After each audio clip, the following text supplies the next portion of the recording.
Hey, it's Mr. Spencer. We're talking about The Great Gatsby, introducing chapter one and what's going on at the beginning of this book. All right, you've got a reading guide, some questions, you've got a bunch of resources on its learning, including the audiobook. You can also check out the film clips on its learning, and those film clips will take you into the free versions you can watch, or you can do the $3.99 version. But guys, read the book first, okay? Read the book first before you watch any of these film clips, because the book is definitely better than the movie. All right, so we go back to some of who these characters are. As you read the first chapter, I want to talk a little bit about who these people are. All right, where is the so-called Great Gatsby? We've got a narrator named Nick Carraway, and it's not till about, in my book, the top of page 3. Yeah, the top of page 3 that we learn that the narrator's name is Nick Carraway. Okay, now when I got the digital text here, I can open this up and I'll make it full screen. I'll read the first page with us. Okay. Starts though with a quote, and you'll see your quote too, right before we have the cover page, which you also see is noted once again to Zelda. Then wear the gold hat if that will move her. If you can bounce high, bounce for her too. Till she cry, lover, gold-hatted, high-bouncing lover, I must have you. A quote from someone I've never heard of, Thomas Parquet de Invilliers. It sounds French. Google that name. I encourage you to look up what exactly was Fitzgerald thinking when he started his book with this quote about a gold-hatted lover, high-bouncing lover, I must have you. Chapter 1. In my younger and more vulnerable years, my father gave me some advice that I've been turning in my mind ever since. Whenever you feel like criticizing anyone, he told me, just remember that all the people in this world haven't had the advantages that you've had. Who is this narrator? Okay, you learn on the top of page 3, his last name is Carraway. He's talking about his father. His father gave him some advice about before you criticize anybody. Just remember, they haven't had all the advantages you've had. Okay, we learn in your book at the top of page 3, and right at the very bottom of the digital text, page 2, his family has been well-to-do people in this Midwestern city. Well-to-do means rich. His family's upper class and rich, Nick Carraway. Okay, so that means his family is prominent, and when we're talking about advantages, it definitely seems like it's possible that the advantages his father's saying is like they haven't had all the privilege that you've had. We also learn that this narrator is in my younger and more vulnerable. So he's older and he's reflecting and looking back. This is similar to another book you might have read freshman year called To Kill a Mockingbird. Scout Finch looking back at how her brother Jem broke her arm with Boo Radley and Bob Ewell. She looks back throughout the 31 chapters of To Kill a Mockingbird. Here we've got the narrator looking back, first person point of view, using pronouns like I and my. And the tone at the beginning of the book, it seems like Fitzgerald starts off with a restrained, careful, meditative, reflective tone. What's this advice? Whenever you feel like criticizing anyone, just remember all the people in this world haven't had the advantages that you've had. Basically, like before you criticize someone, don't. They haven't had all the privilege you've had. It says he didn't say anymore. We've always been unusually communicative in a reserved way. So him and his father had a reserved sort of way of talking to each other. And I understood that he meant a great deal more than that. In consequence, I'm inclined to reserve all judgments. That's the key. The narrator tells us at the beginning of the book, I'm going to try to not judge people. I'm going to try my best not to judge people. However, it's a habit that's opened him up to many curious natures and made him the victim of not a few veteran bores. Some people are boring, and it's opened him up, this habit of not judging people and seeming so non-judgy. People just want to talk to him. People just want to act like they're her friend. Okay, in college, people accused him of being a politician. Is he just worried about, he wants to be somebody important? He's worried about power. Is that why he's so secretive and quiet? And he was privy to the secret griefs of wild, unknown men. Most of the confidences, the secret private things that people wanted to share with him, well, they were unsought. He didn't want to. Don't tell me your secrets, the narrator. He's like, I don't want to hear your secrets, all right? But frequently he feigned sleep, meaning he faked like he was asleep if people tried to tell him secret, wild, unknown things in the middle of the night. Pretends he's asleep. He says, wild, unknown men. He says lots of people that try to talk to him are boring, all right? the bores that he's the veteran bores, people that have been boring for their whole life. They're not amateurs, they're veterans at it. Okay, this is something we're going to talk about, which I'm going to call irony. Irony is the opposite of what is intended. More precisely, a manner of organizing a work so as to give full expression to contradictory or complementary impulses, attitudes, especially as a means of indicating detachment from a subject, theme, or an emotion. All right, irony. You with me there? So, irony is like you intended something, but it backfired or it didn't work out. Why is this something I want to say? Because at the beginning of the book, our narrator says, I'm going to try to not judge people. And then in this first paragraph, he can't help but judge people over and over, 6, 7 times. Really, in the first 5 pages of the book, I encourage you to find one example of him judging somebody, because I've already pointed out, he says some people are veteran bores, they bore people. Some minds are normal, some minds are abnormal. He says some people are normal and some people are wild, some people are unknown, and some people bore him so much that he feigns or fakes sleep. Throughout the book, you're going to see this narrator, Nick, try to act like he's above it all, try to act like he's not going to judge people, but it's human nature. He can't help but judge people. His father gave some advice that he's going to try not to criticize and judge people. They haven't had the privilege and advantages you've had, young son, but can he go through life without judging people? Would this be an interesting book if he went through the whole book without judging anybody? We have a first-person narrator. A key idea I want to bring up here is this narrator reliable? Is this somebody that we can trust? Is this a reliable narrator? I'm going to argue that no, this is an unreliable narrator, Nick.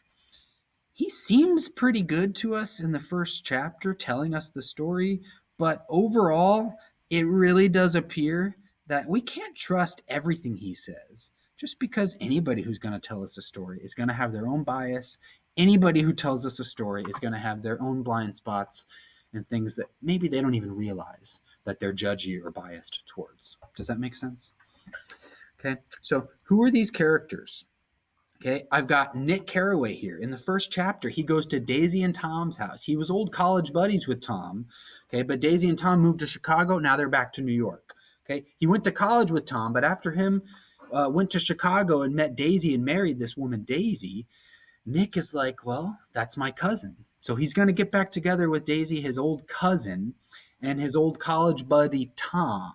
Okay, they live just outside New York.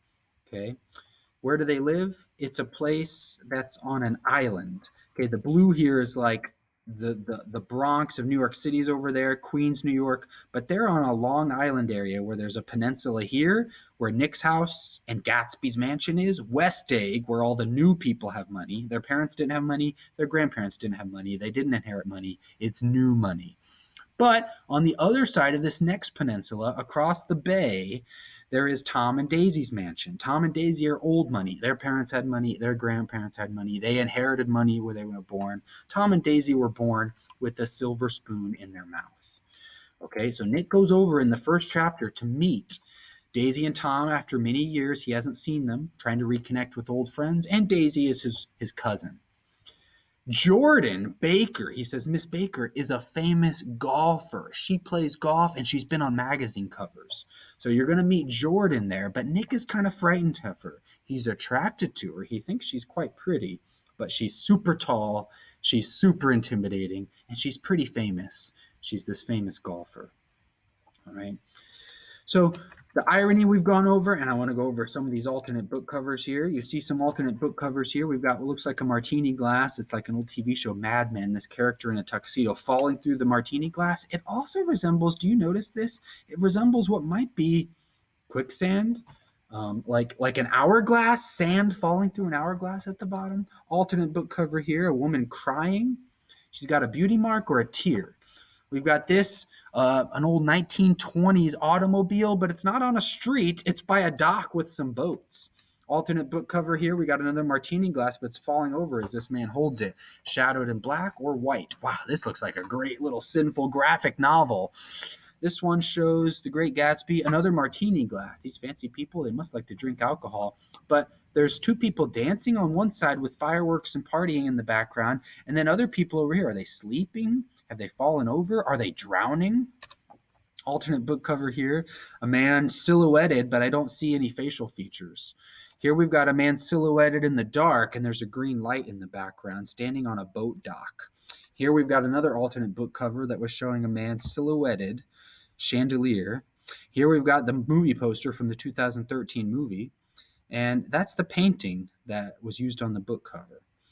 All right, so as we go through the first chapter, I want you to notice the cover of the book introduces its own themes and motifs, just like the first chapter of the book introduces its own themes and motifs. Should you judge people? How would you judge this book cover? Okay, the book cover looks like a woman's face, a feminine face, but that's a backdrop for something in the foreground. Is it a city? Is it a Coney Island, a Ferris wheel? I don't know. There's lights, some sort of modern skyscrapers, but very indistinct and amorphous. You'll see there's actually not much of a shape to these objects on the bottom. They just look like lights.